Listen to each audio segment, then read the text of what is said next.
This individual, there were two individuals present. One pulls up a chair so close that his knee goes into my crotch, and I have a very strong fight or flight response, so it was very much fun. And he looks at me in the eyes and says, "I can tell you're very upset about this, but I need to be this close for this to work." And all of a sudden, happiness returns. Next thing he said is what got in my head a little. He said, actually, he's not the right pronoun. They. It's all they. That's the only pronoun they ever use. We and they. There's never a sense of ego or individualism at all. In fact, I came away with this with no sense of ego, or at least a very diminished form of it. But they said, "We know you've been thinking about quitting lately, and we'd really prefer you to do that." And I said, "How could you possibly know that? I never told anybody that. I never even spoke those words out loud. It was a thought in my head."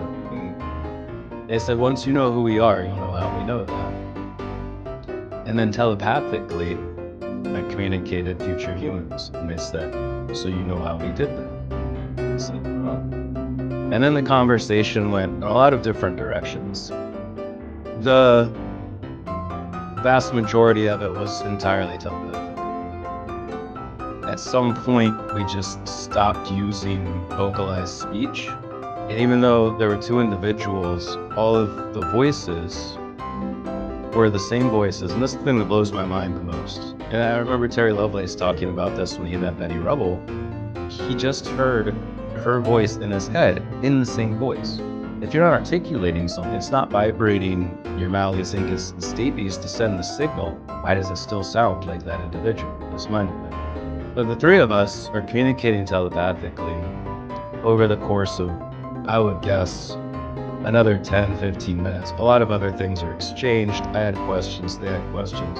But the main point of it was that they wanted, if I was okay with it, they're very polite, extremely polite. If I was okay with it, they said, "We'll black your eyes out and give you 3 things that will be important at a future time. I don't have access to. They told me I wouldn't have access to.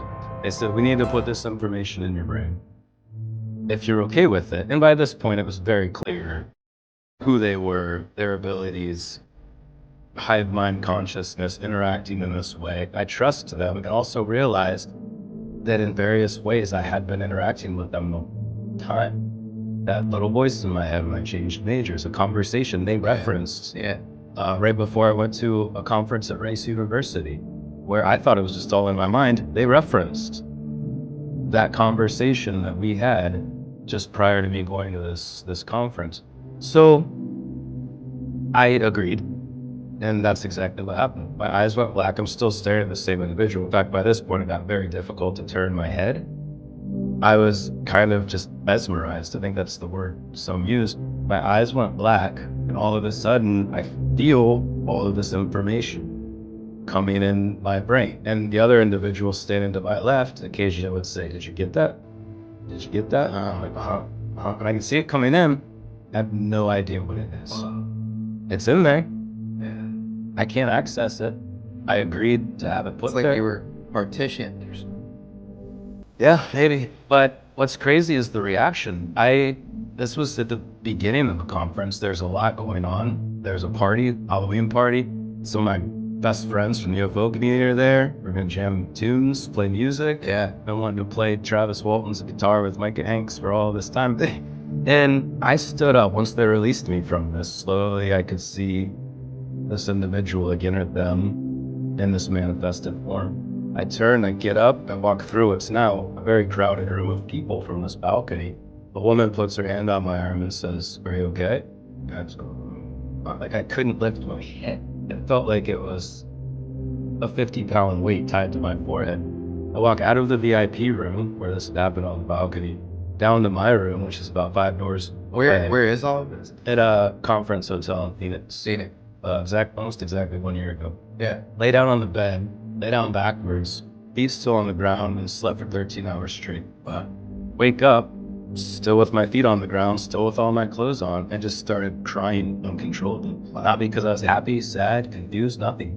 Like whatever happened. Did it feel cathartic? Did you feel like you were letting out pain or anything? It was No, just, I just couldn't crying. control it. Interesting. I cried for hours. I had to be on a panel the next day with a bunch of people. How was that? Fine, because I went, I controlled the crying. I went and got breakfast. Unfortunately, was sat right by the cash register where all of these people gather for their Sunday brunch. And I'm just losing my goddamn mind at this point. There's all these people coming, walking around. I was hoping to be like back in a corner or something. Didn't get that.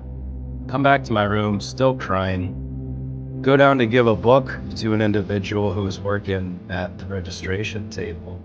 And all of a sudden, the same individual kind of materializes in this empty hallway, walks past me, put his hand on my shoulder and says, "Are you okay?"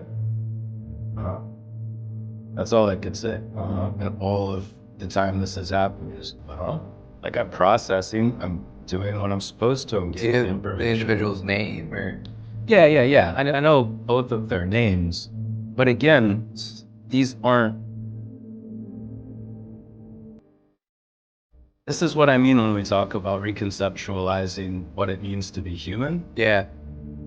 It's not as simple as who's this individual. You think of them as I almost- wasn't talking to that individual. They're generic emissaries. I of was some talking to the same collective they yeah. that knows my thoughts Yeah. enough to reference two very specific moments of interaction. Or one wasn't. I was just thinking, I don't want to do this anymore as I'm washing my damn dishes. They knew that thought. Yeah. So we're not talking about individuals, but that individual who's a part of this reappeared as I'm walking through this hallway, takes that residual, whatever it was. Again, it wasn't negative. I wasn't scared by this. I wasn't upset by it. I just couldn't stop crying, but I needed to because I was on an important panel about 2 or 3 hours later. Yeah. So it was an effort to sort of quell the ontological shock. If there was a part of that, it's hard to say there wasn't, but also just whatever was happening, whatever reaction my brain had to being force-fed information in this way in a very short period of time in a little primitive monkey brain that couldn't handle it. So then you think they're walking among us. They absolutely are. Yeah. Wow. That's pretty wild. Yeah, it is. That one gets a little deep with people. Yeah. I think there'll be a guttural response to everything I just said. Yeah. The walking among us thing, I think, is a trigger point for a lot of people. Yeah. Maybe Can you say at all when you had your